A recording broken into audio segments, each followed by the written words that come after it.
கதிர் news ஆன்மீக அன்பர்களுக்கு வணக்கம். பொதுவாக கோவில் வழிபாடு மன அமைதி தரும்னு சொல்லுவாங்க. அதுலேயும் ஒரு சில கோவில்களுக்கு போகும்போது நம்ம வாழ்க்கையில் இருக்கக்கூடிய பலவிதமான தடைகள் நீங்கி நம்ம வாழ்க்கையில் வெற்றி, நமக்கு மேலே மேலே சௌபாகியங்கள் பெருகும். அப்படிப்பட்ட தலங்களை பரிகார தலங்கள் அப்படின்ற பேர்ல நம்ம முன்னோர் அந்த கோவில்களுடைய வழிபாட்டை முதன்மையா நமக்கு வலியுறுத்தி இருக்காங்க. அப்படி புராணங்கள் குறிப்பிடக்கூடிய ஒரு பரிகார ஸ்தலம் தான் திருவிடவந்தை அப்படின்னு தலத்துல இருக்கக்கூடிய நித்திய கல்யாண பெருமாள் கோவில். அது என்ன நித்திய கல்யாணம் அப்படின்னா, அவருக்கு தினமும் கல்யாணம். வருஷம் 365 நாளும், அது அமாவாசையோ பிரதமையோ கிருத்திகையோ எந்த நாளா இருந்தாலும் சரி, அந்த பெருமாளுக்கு தினமும் காலையில ஒரு கல்யாண உற்சவம் நடக்கும், மாலையில அவருக்கு ஊஞ்சல் உற்சவம், விசேஷ ஆராதனைகள் நடந்துட்டு இருக்கும். என்ன காரணம் அப்படின்னா, பிருகு மகரிஷி அப்படின்ற ஒரு முனிவர் தன்னுடைய அகந்தை அப்படின்னு சொல்லக்கூடிய ஒரு கண்ணை, உள்ளங்கை காலில் இருந்த அந்த கண்ணை அழிச்சு தன்னுடைய அகந்தையை அழிச்சிட்டாரே பெருமாள் அப்படிங்கிறது அவருக்கு ஒரு மனசுல ஒரு வருத்தமா இருக்கு. அதுக்கு பிரதி உபகாரமா எந்த அகந்தையை அழிச்சாரோ அந்த பெருமாளையே தன் காலில் விழுந்து வணங்கி ஆசி வாங்குற மாதிரி ஒரு விஷயத்த நம்ம பண்ணணும். அப்பதான் நம்மளுடைய அந்த பெருமிதத்தை நம்ம நிலைநிறுத்த முடியும் அப்படிங்கிற ஒரு எண்ணம் அவருக்கு.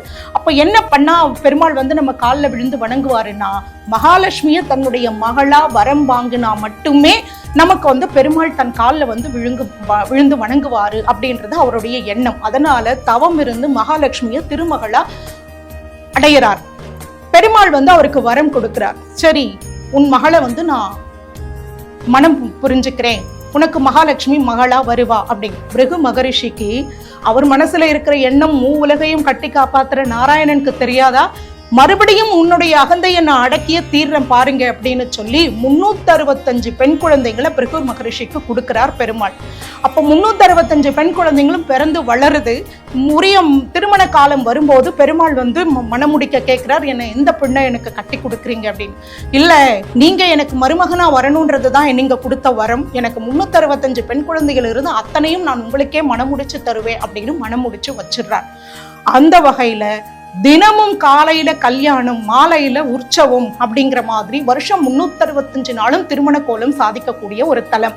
எப்படி திருமலை திருப்பதியில ஸ்ரீனிவாசனுக்கும் பத்மாவதி தாயாருக்கும் அங்க இருக்கக்கூடிய ஆதிவராகமூர்த்தி திருமணத்தை முன்னின்று நடத்தி வச்சாரோ, அதே மாதிரிதான் திருவிடவந்தையிலையும் ஆதிவராக சுவாமியே தான் முன்னணின்னு அவங்களுடைய கல்யாணத்தை நடத்தி வச்சிருக்கார். அந்த வகையில இன்னமும் திருவிடவந்தை நித்திய கல்யாண பெருமாள் கோவில்லையும் ஆதிவராகர் மூல தெய்வமா இன்னமும் அருள் பாலிக்கிறார். திருக்கடல் மல்லைன்னு சொல்லக்கூடிய மகாபலிபுரத்துக்கு போற வழியில கடற்கரை ஓரத்திலேயே இருக்கக்கூடிய திருவிடவந்தை நித்திய கல்யாண பெருமாள் கோவில். கோவில்ல போய் மாலை வாங்கி தாயாருக்கும் பெருமாளுக்கும் சாத்தி நம்ம வேண்டுதல் வச்சா திருமணத்துல இருக்கக்கூடிய தடைகள் எல்லாமே அகலுங்கிறது நம்பிக்கை. முக்கியமான விஷயம், போறவங்க எல்லாருக்குமே ஒரே ஒரு பெண், ஒரே ஒரு கல்யாணத்தை தான் பெருமாள் அருளுவார். அவர் வருஷம் ஃபுல்லா தினம் கல்யாணம் பண்ணிக்கிற மாதிரி நமக்கு கிடைக்கும் அப்படின்ற மாதிரியான எண்ணங்கள் வேண்டாம். அந்த ஒரு கல்யாணம் சிறப்பா திவ்யமா நடக்கிறதுக்கான அனுகிரகம் பெருமாளுடைய அனுகிரகத்தால கிடைக்கும். வைணவ திவ்ய தேசங்கள்ல ஒரு தலமா இருக்கக்கூடிய நித்திய கல்யாண பெருமாளை வணங்குவோம், திருமண தடைகளை அகலச் செய்வோம். ஓம் நமோ நாராயணா.